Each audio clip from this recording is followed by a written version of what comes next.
Welcome to the Miss Pursuit podcast, the show that will inspire you to pursue an extraordinary outdoor lifestyle. I'm Carly Brasso, founder and CEO of Miss Pursuit, and we are obsessed with all things outdoors. We're here to help you on your messy and magical journey of getting outside. The tried and true secrets, tips, and tricks for starting, learning, and advancing your skills and passion for the outdoors. Shy away from real talk? Nope, not here. The good, the bad, the ugly, and the awesome of hunting, fishing, guns, archery, and wild game are all what you'll find here. Pull up a seat, get cozy, and be ready to be challenged and motivated while you learn. This is the Miss Pursuit podcast. Today we're talking about the therapeutic benefits of being outdoors with Stephanie Shockley. She's an integrative therapist from Nashville, mother and grandmother, and well, as you can expect, a lover of the outdoors. Stephanie's training includes auric energy healing and the study of Kabbalah. Hey, Stephanie, welcome to the Miss Pursuit podcast. I am super excited that you're joining us. Your bio is very interesting. So clearly before this recording, I, was doing a little snooping on you, and your bio is probably different than a lot of people out there. So do you mind kind of giving us a little background on you, Stephanie? Yeah, well, I'm interested to know, and hi, thank you for having me. Hi. I'm so excited to be here too. Well, I don't know what's exciting about it. Well, I think my life is a little interesting. I mean, the first half of my life, let's go back. I turned 60 in August. So the first part of or just until recently, I mean, I got married, at 24, raised 4 children, stay-at-home mom, did all that stuff. And some things happened in my life. I got sober at 42, maybe, which was a big turning point in my life. And I went back to work right before I got divorced. That was part of my process. And I went back to undergrad school, went to grad school, became a counselor. And then I kind of got interested in the outdoors. I think I always had been, but I started hunting with a guy that I dated, and it just just kind of exploded. So that's the short version. So were you raised outside doing stuff, or was it kind of this one boyfriend No, when I grew up in the 60s and we played outside, it was kind of like your parents opened up the door and everybody lived in a little neighborhood, and you stayed outside all day, and, you had lunch at somebody's house and you didn't come home till dark. Mm-hmm. And so we played outside and did stuff like that. And my dad was, he would fish and hunt a little bit, but it wasn't, I really did not really appreciate it until I was a grown woman. I think that's kind of the, I would say, life stage I'm in right now, or have been for the last few years. Like, I lived on a ranch, but I'm a Dallas girl. I mean, I love my city. I love my Target. I know. I love my Target right there next to me. I love my Chick-fil-A. Like, I'm a city girl. But I think to be able to just drive out in the middle of nowhere, spend a day outside, whether you're shooting, fishing, hunting, doing whatever manual labor work that the ranch or the land needs, has really just given me a different perspective. I had, and I'll just tell you a little bit of this that I don't know if people really know, but I had a little mental health issue. And when I was going through that was right about the time too that I was getting outdoors more. And I really do think the hunting with my husband really taught me some patience, communication skills, some peace Mm. that I I would have probably gotten there without the outdoors, but I do think it forced me to have to learn a few things that I needed to learn. And that's that's what happens. And a lot of other things can happen. And it's funny that people say to me, you are just, we don't understand you. Like you're like this, because I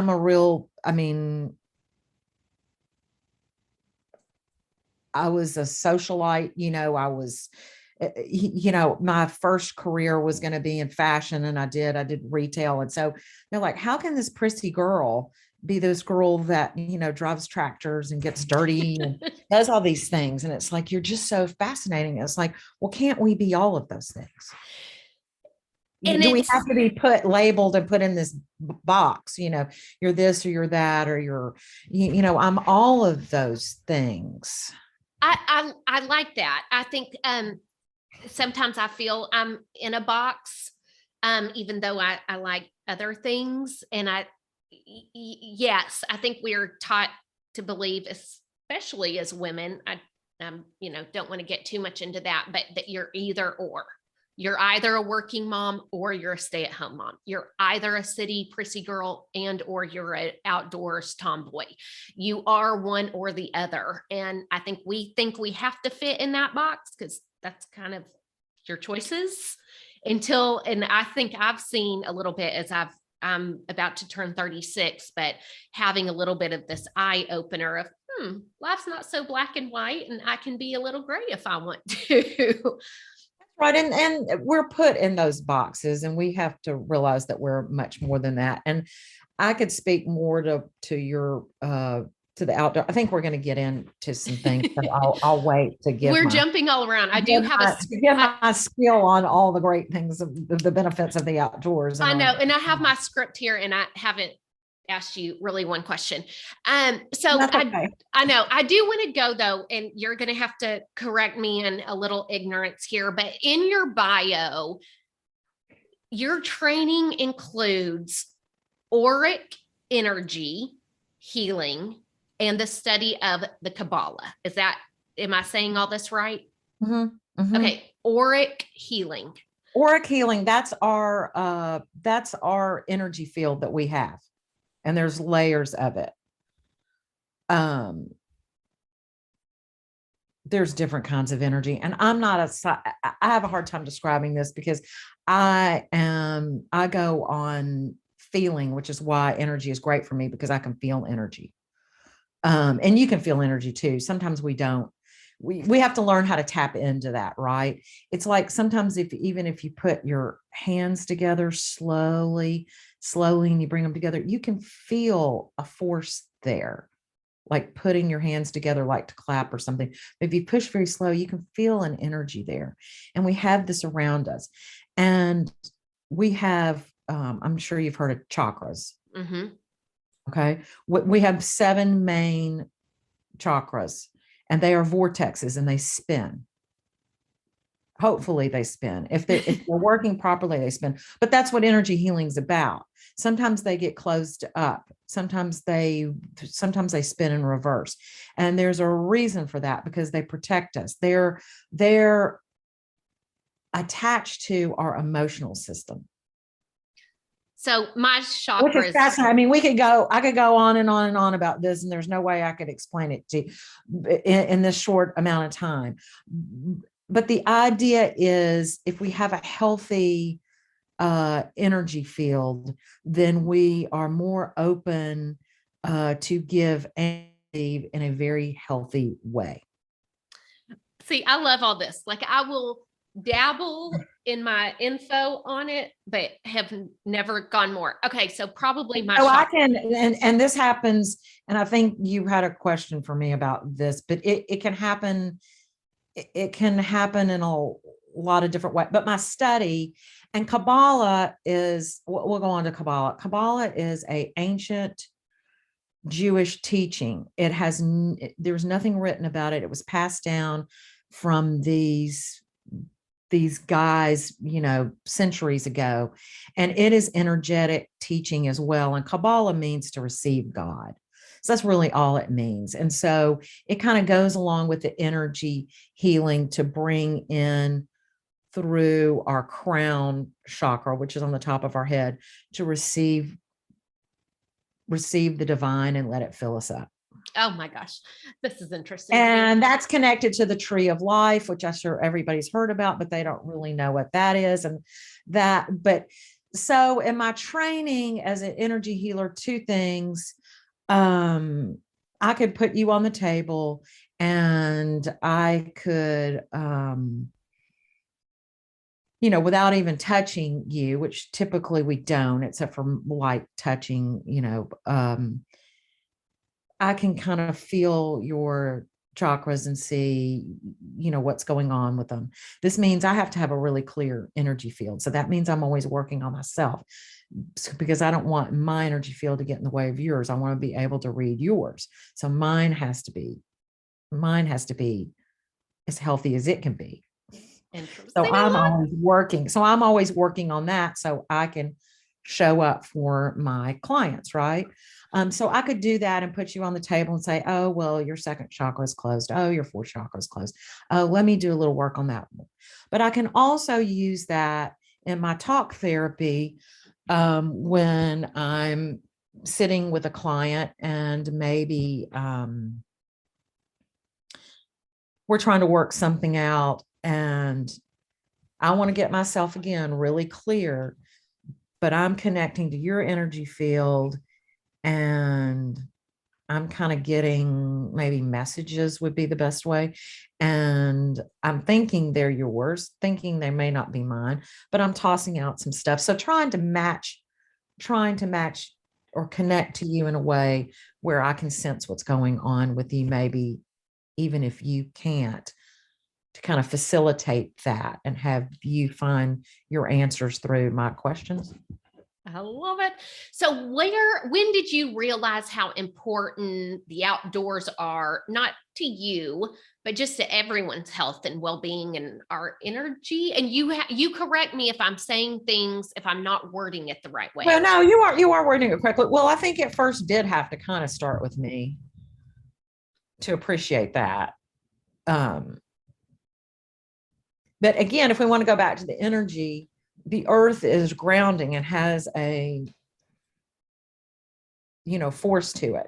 So when you're outside, you're connected to the earth, right? I mean, and there's, when we're not outside, let's put it this way, and we're inside and we've got the TV on and we've got all these things, they tear through our energy field. Okay. So all these influences that we have in our life every day, our telephones, our computers, our TVs, all these things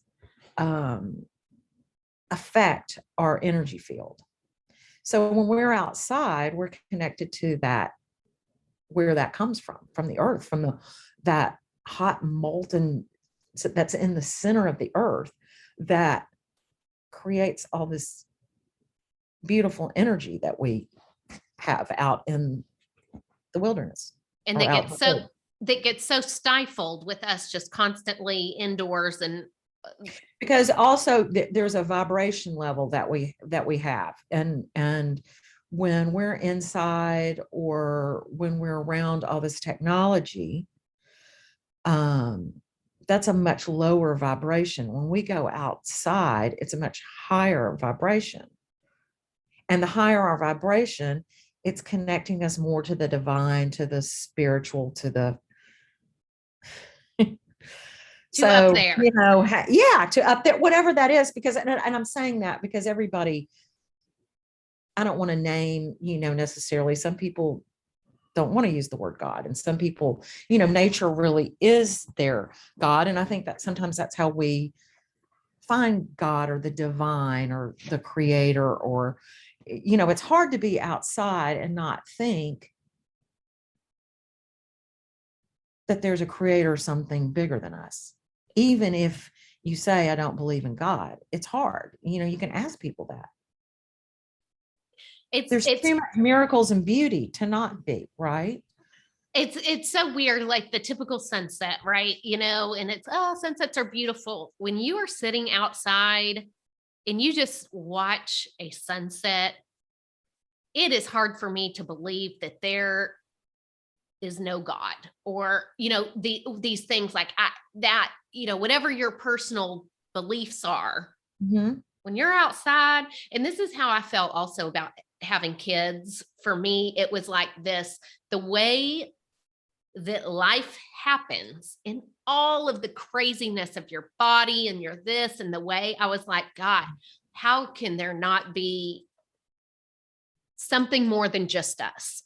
Okay, so tell me, what advice would you give to people who are struggling with anxiety or depression or addiction?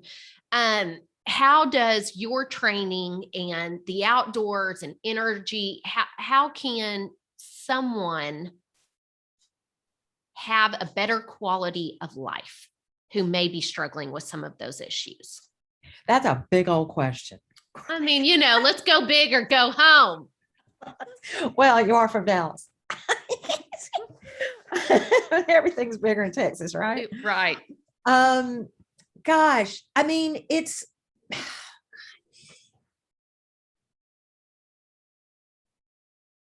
I think right now, and it's funny, if you'd asked me that question 2 years ago, I might given you a different answer. The more we know about ourselves, the more we can change ourselves. We think that we get very attached to the outside, meaning, the things I wear, the people I'm connected to, the car I drive, the neighborhood I live in, whatever it is. But really it all is on the inside, right? So the more, and this is what we're scared of, because we're scared of ourselves. There's parts of ourselves we don't like. And I think that's where a lot of this comes from. If we back it up and look at, because, we're born innocent and free, and we're taught the things that we know, and then we develop skills to protect ourselves. So getting to know ourselves is the best way to start to change, addiction, codependency. I think even anxiety and depression, because I think some of those things, especially depression, can be chemically related, and some other mental health disorders. But we have so much power within ourselves that we don't realize we have. And I think going outside and being in the woods, or just working with the ground, or whatever it is, all those things are gone. And we are connecting to ourselves more. For example, for me, the process has been, what I found with the outdoors more than anything is that I love it, but I've had to push myself a lot. Mm-hmm. And so challenging, like climbing a tree stand. I don't climb. But to deer hunt, I was probably going to have to get in one.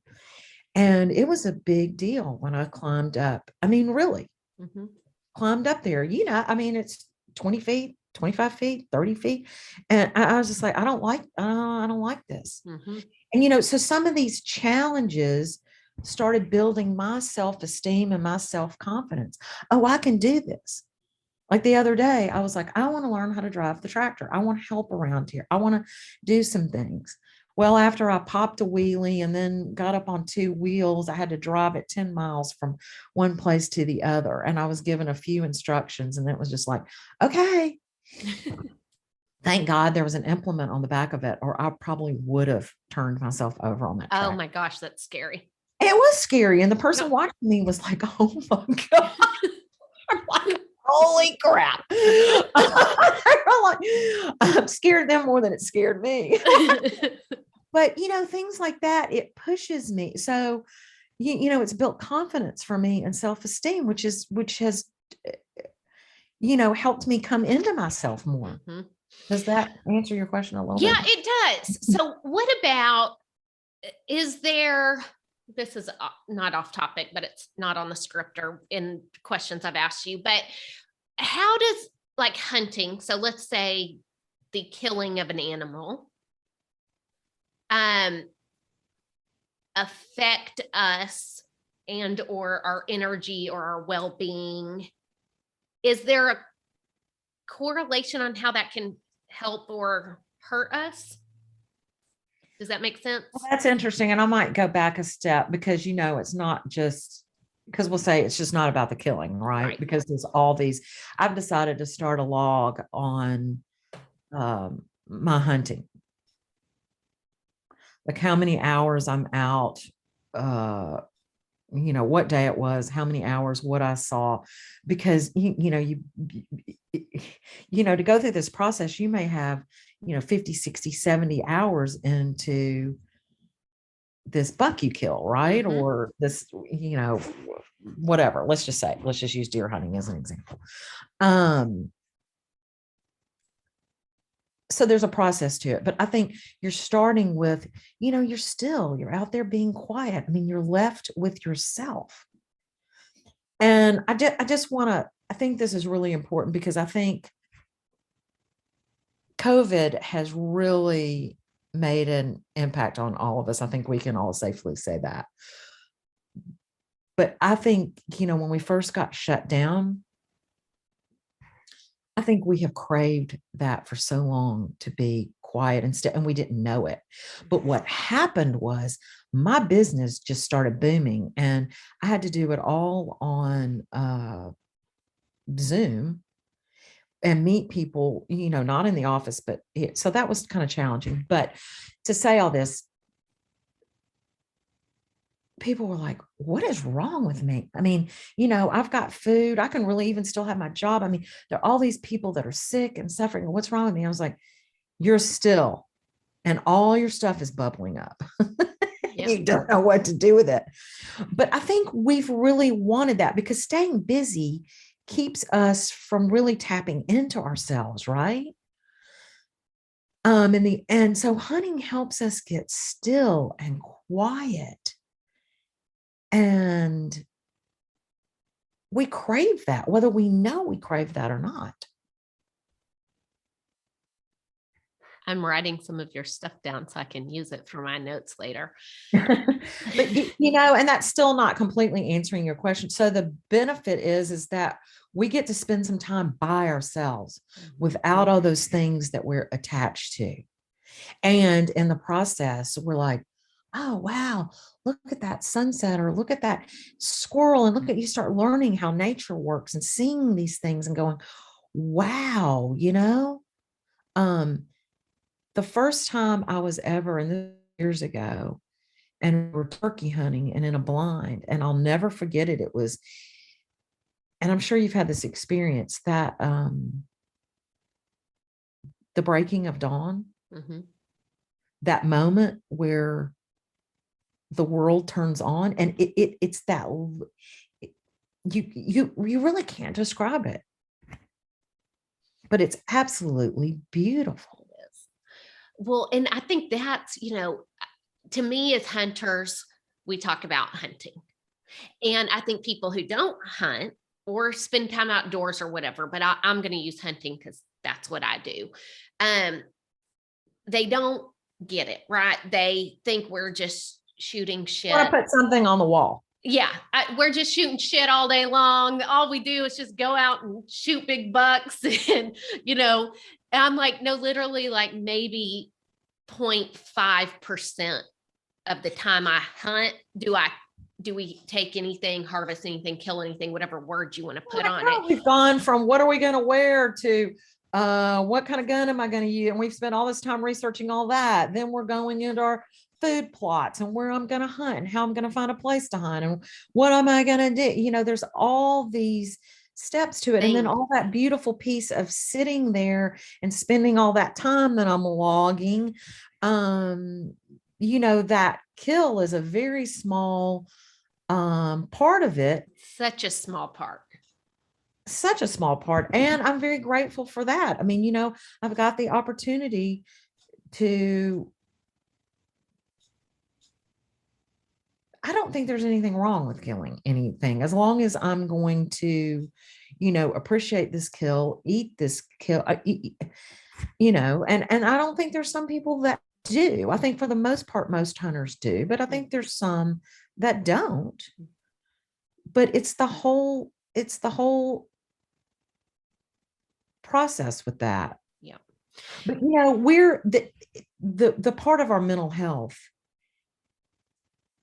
with this is, if you think back, that was the only stressor for the caveman or the early man was, am I going to be eaten by a saber-toothed tiger? So if the fight or flight piece for us was just, am I going to be eaten? Am I not? So he's out there doing his thing.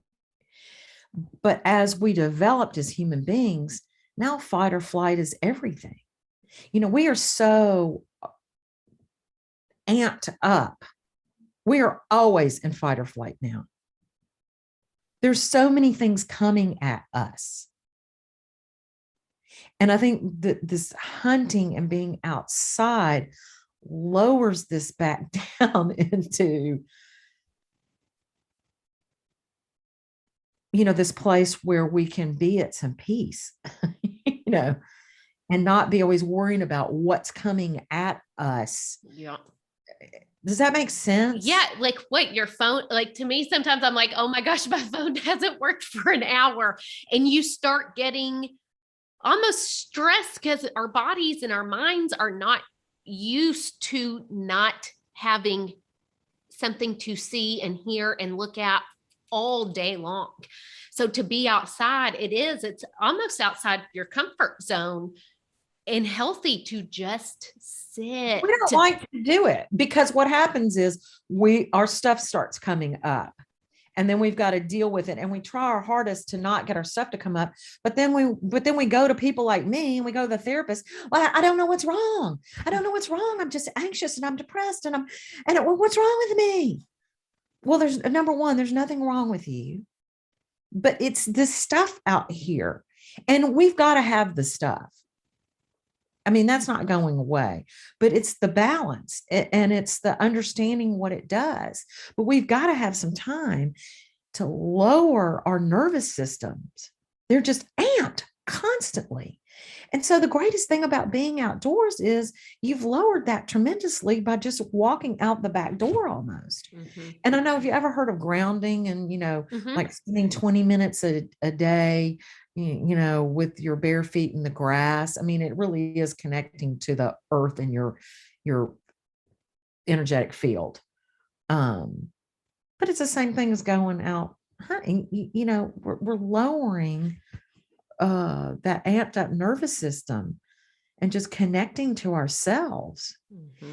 And when we really learn about ourselves and have this awareness of ourselves, we can change so much within ourselves. So fascinating. This is part of Kabbalah. Have you ever heard anybody want to get rid of their good stuff? If you ask somebody, what's the good parts of you? Mm-hmm. But they're like, I don't like this about myself. I don't like this about myself. That's where everything goes bad for us. We have to embrace all of us, the good, the bad, the ugly.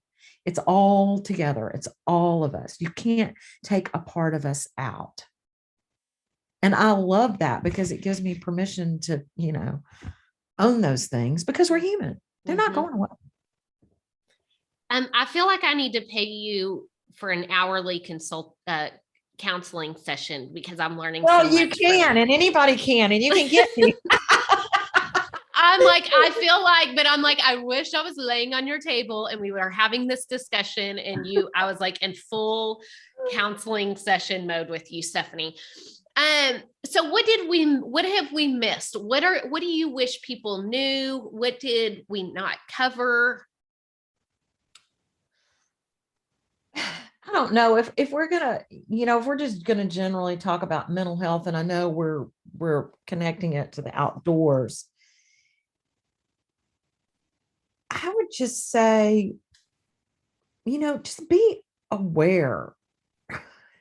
Be aware of when things are kind of getting crazy, and make that opportunity for yourself to, you don't have to go out necessarily hunting, but go out somewhere and be quiet and still and enjoy nature. And I'm trying to do that with my grandchildren. Like, I've introduced them. I don't know if they'll be hunters or not. Their parents aren't. They love to fish. Mm-hmm. They love to fish. And my favorite thing, water. I want to talk about water for just a second. Yeah. Because I like to fish too. And my first real experience with fishing, when I was a kid, I go with my dad a little bit. And I remember I had a real cane pole. Then they had real cane poles and you use. But I had a girlfriend who had done a little fly fishing, and she was like, let's fly fish. And this was probably 20 years ago. And I love to go stand in a stream in those waders and have that water rushing around, my ankles and calves and sometimes my thighs. Depending on how high you're getting. I just love that. That is the greatest feeling in the world to me. And water is cleansing. Like taking baths, that stuff is real. Mm-hmm. It's a good place to ground yourself again and to cleanse. So, I've got a boat. I take women out on my boat and we ski and we surf. And the minute I get those women out there, we're not even out of the no wake zone. And they're like, wow, I am feeling so relaxed. It's the best medicine. It is. We've been spending some time at the lake this summer, and I feel the same. I'm like, this is my place. We can take the kids. The kids are great. I'm like, my kids are crazy 24 hours a day, but we go out on the boat. It is the greatest family. They just hang out. It is the greatest family thing to do. They have such a great time. They just, I don't know. There are no iPads. I don't know how they keep themselves entertained. It is. And then it's the essence of who we are. We can be ourselves, all those things. And like I said, your nervous system has gone from being amped up to lowered down. Everybody's a little happier. Everybody's getting along a little better. It's really nice. But kids, my grandkids, I don't know if they'll be hunters or not, but they love it. And my little 3-year-old grandson, he's learned, he goes, that would be a good place for deer to be. He's learned what places look like where they will be. Mm-hmm. And he calls deer stands deer watchers. That's the same thing. Like, right. It's like a deer watcher. It's so cute. And they go out with me and check the trail cams and do all that. And they're just learning. Mm-hmm. They can decide for themselves. But yeah, it's been great. It's been great for me. I think it does challenge us a lot to be outdoors too. And I think that's always good. You use the word getting out of our comfort zone. Mm-hmm. There's never going to be any growth if we stay in a comfort zone. We've got to get out of it. Mm-hmm. Go to our growth edge. That's our growth edge, is like pushing to that place. It's helped me immensely. Because I was not athletic. I'm doing things I would have never thought I would have done. And people, I'm getting old. My older years, from I would say 50 have been, which has been 10 years ago, have been the best years of my life for so many reasons. And even, because I've raised my kid, you're not in that mode too. I mean, I'm able to kind of have a little more freedom, I guess. Mm-hmm. I love it. I've already written down on my notes, buy book on energy and chakras. Do you have Yeah, any? it'd be really complicated. It can't. I'll send you some. I'll give you suggestions on that. Send us some suggestions, and I'll make sure to put it in the show notes. So if we are talking about women. If you want, I want to say one thing about that, and then if you'll, this is our fifth chakra, the throat chakra. Very important for women. This is where our truth is, and it can be about communicating, but it's really about. It is about a lot about who we are and what our real truth is. So will you go into more detail about that? So if your, let's say, energy is blocked. And I think a lot of women, we have problems here. And a lot of times if I have somebody on the table and I'm doing energy work and I get to the throat chakra and they're laying down. So I would put my hand a good bit above their throat because you can feel my energy. So you would kind of feel, if I was too close, you'd feel like you were being choked maybe. But a lot of times people, they'll stuff will start happening. Mm-hmm. Because I think, especially for women, this chakra is closed off. And so I think anyway, again, being outdoors, getting connected and getting we're going to come closer to our truth and who we really are. And because it's not about what we say, it's about our truth, which is different. Our truth is what we really believe, and I think we don't share that enough. Mm-hmm. I don't think we're allowed as women sometimes to share that, right? Yeah. I don't know. I could talk about that stuff forever, but I know we don't have forever. I love it. I am very into it. And I mean, really, when we started this, I was thinking, okay, is my audience going to respond to this? How, I don't really know very much. I was thinking, am I going to be able to converse with Stephanie and make sure that, this is I love it. Like, this is very interesting to me. Again, I do have a little bit of a mental health history. And I think when I can learn new things that may help me learn more about myself and my well-being and my health and my families and my kids and those things are just always beneficial. I think if you have had a mental health journey, you are forced to have to learn some things about yourself, and that people who have not had to or been forced kind of are stuck in a bubble. It's harder to learn about yourself. And sometimes they are in one and they're not seeking help for it. Right. We always have an opportunity when we're in those states. Not everybody reaches out for it. Yeah. And when you said that, there's I do equine therapy as well. So yes. I take clients out and do that. And that is a real way sometimes when we're stuck or locked. I don't even, that's a whole different podcast.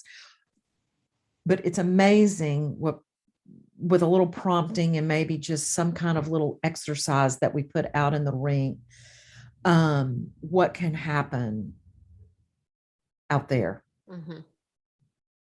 I love it. It's awesome. Can I read something before we, can I just read a little poem to end? Please. This really speaks to me, and I think it speaks to kind of what happens with us and our experience from our daily lives and then stepping into the outdoors, what happens. And this is the piece of Wild Things by Wendell Berry. When despair of the world grows in me, and awake in the night at the least sound, in fear of what my life and my children's life may be. I go and lie down where the wood drake rests in the beauty on the water, and the great heron feeds. I come into the peace of wild things who do not tax their lives with forethought of grief. I come into the presence of still water, and I feel above me the day blind stars waiting with their light. For a time I rest in the grace of the world and am free. And am free. I think that says it all right there. And am free. We're never free. Don't you feel that outside? That yes. Just, all that stuff it just drops off. I'm writing so many notes. It does. I get outside and it's just like, or I get in those woods and it's just like, I'm not thinking about that stuff. I'm not making that laundry list of stuff, It really helps to be present and in the moment. That's where that is. And that's what we seek, to be in the moment. We don't even know we seek that so much, but that's what we crave. And we can create that. So, Stephanie, what are your must-have items? Like, you always have these with you at all times, or hey, you're running out of the house super quick, you can only grab 3 things. Diet Coke for sure. Sunglasses, and just current, a mask a lot of times, a face mat. It just is where we are. But face mask. Yeah. And then, do you have any products like outdoor in the outdoor market that are kind of your go-tos, or that you just now have found out that you're like, okay, wow, guys, there's so many things, but I just did get, and this was a big purchase. I bought this Raven crossbow, and I had used it last year and killed my first deer with it. And I mean, if I say so myself, I was at 30 yards, but it was a hard shot. It was a clean shot. Look, it was crazy. These things are incredible. What is it? They shoot 451 pounds a second. So this thing is extremely dangerous. I mean, very powerful. Yeah. Matter of fact, it was crazy. So I'm hunting by myself, and it was a doe.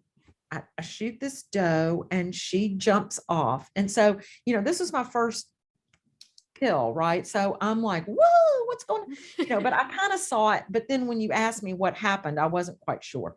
So my boyfriend said, okay, I'm coming, stay in the tree stand. And he just happens to be an outfitter. So he's very into self-sufficiency. So he's like, you got to learn all this stuff on your own, which is a good thing, right? So he comes, and it was a lighted arrow, by the way, and it was getting dark at this point. And he goes, well, what the hell is this? Because the arrow was there. And it didn't have anything on it. I mean, not a piece of flesh, nothing. And he said, well, you missed it. And I said, well, I didn't. And he said, well, tell me what happened. I said, well, she jumped and went, and I showed him the way. And I said, can I come down out of the stand? He said, yes. And I said, can I go track it? And sure enough, I started seeing blood, and she was not far away, went straight through. Wow. And they had not used it, so they didn't know. I mean, I was the first person. Somebody else had used it and thought they had missed, because this is how powerful this thing is. Crazy. So they thought they had missed and never even went and looked for, but I did see it hit it. I heard the this little thump, sound. Yep. Just that thump. So it was really cool. And that was if I can share, that was a really beautiful experience for me too. And of course, when I found her, I just burst into tears.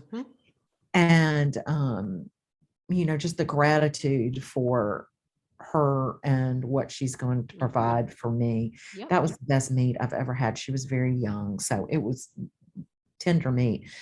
But if I can share this, I got interested in the hunting with right after I got divorced. I started dating a guy that was a hunter, and we would go do his food plots and stuff. And he was just a, he didn't do it for a living like the guy I date now.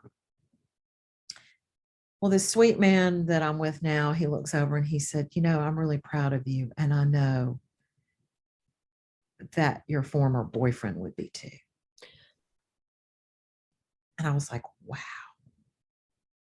Very kind. It was so sweet. It was very touching. Yeah. It was very touching. So I was like, oh, you're so sweet. This is why I'm with you. Yeah. And then he could appreciate that and know that that was part of our experience and how I was, led into more of the hunting piece of it. Yeah. Wow. Yeah. I'm a big believer in the circle of life. And it's to me, when I take a shot or I have a kill, or I know that my entire life and this deer's entire life has all been rotating and building until there's a moment when our paths cross and it's perfect, right? You have to be a certain distance. You have to have the certain shot. You have to be set up a certain way. They have to be angled a certain way. And that there is this just circle. And there's a reason from God that put me in this exact spot at this exact moment while this deer is at this exact spot. And it was meant for us to cross.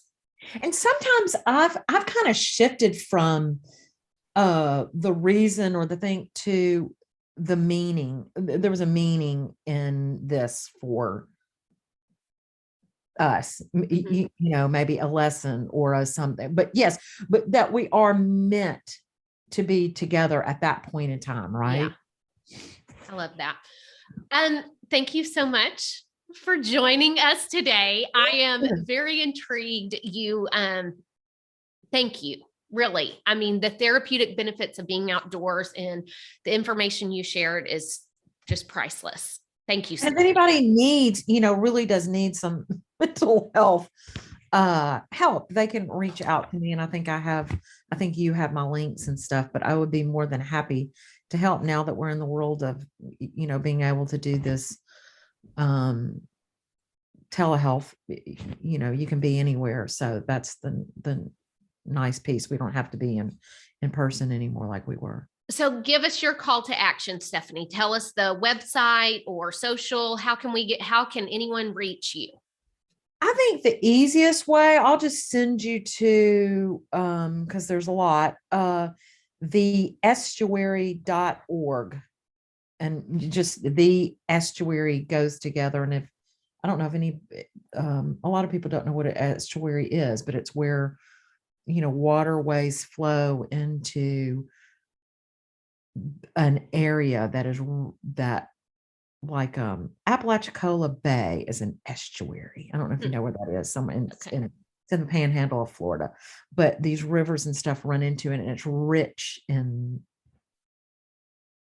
all these in wildlife and mineral. I mean the all of it is rich in everything. I don't even know how to explain that. And that is the estuary.org is my office website, and it talks about what we do in the School of Healing Arts that I went through. But then you go to staff and I'm there, and then it connects to my website, and it gives and you can reach out to me through there. Awesome. And it is THEESTUARY.org. Correct. Very good. What? Very good. Yes. .org. And you also have a podcast. It's called The Third Thing. The Third Thing. That's Kabbalah. In Kabbalah, we energetically hold opposites. And when we do that, we wait and a third thing is created. That's a whole But that's kind of where I pulled that from. Awesome. Well, I will be subscribing to your podcast because now I do occasionally listen to them. No guarantees, but I do at least subscribe and have them on for the random times that I decide to listen to podcasts. So Stephanie, I will definitely subscribe. Would love everyone else to, but thank you so much for being on the show. Well, thank you. It's been so much fun. I really appreciate you letting me share my little bit of knowledge. Make sure to subscribe to Stephanie's podcast, The Third Thing. And as always, head over to misspursuit.com, read all of our amazing blogs. Thank you so much for listening to the Miss Pursuit podcast, and stay tuned for next week's episode. Stay outside, and we'll see you next week.